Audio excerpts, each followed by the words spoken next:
Okay guys, real quick before we get started, don't forget to check the video description below for the best prices on the parts and tools I use in today's project. So this is a 2005 Dodge Ram 1500. We're going to be swapping out the stabilizer links or sway bar links. So let's check it out. Okay guys, and here we are with the parts off the car. I'm just going to kind of give you an idea. I'm about midway through the project.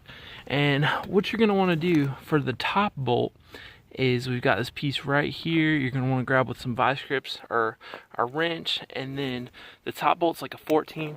I just took my Milwaukee impact and mine was so rusted on it just broke off. I'm looking for the, oh there it is. So yeah, it just broke right off, which is fine because you have a new one, and so it just kind of sits on there like that. And then for the bottom one, you're going to want to reach and grab on what would be this little part right here with a pair of vice grips or again a wrench. Then you got an 18mm nut right here. So once you take those two pieces off, those two little fasteners off, let's look and see what we're working with. So that's what it's gonna look like in there, right? So you're gonna have that nut on top. That's my new one, and then it's gonna fit in there like that. And once you get your fasteners off, like I said, the top's a 14, bottom's 18.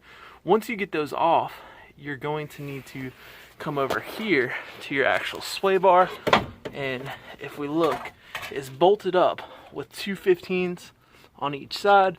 Again, I just took that Milwaukee impact, just bumped it off and then set it down, and then this will allow you to get your sway bar back on top of your sway bar link stud.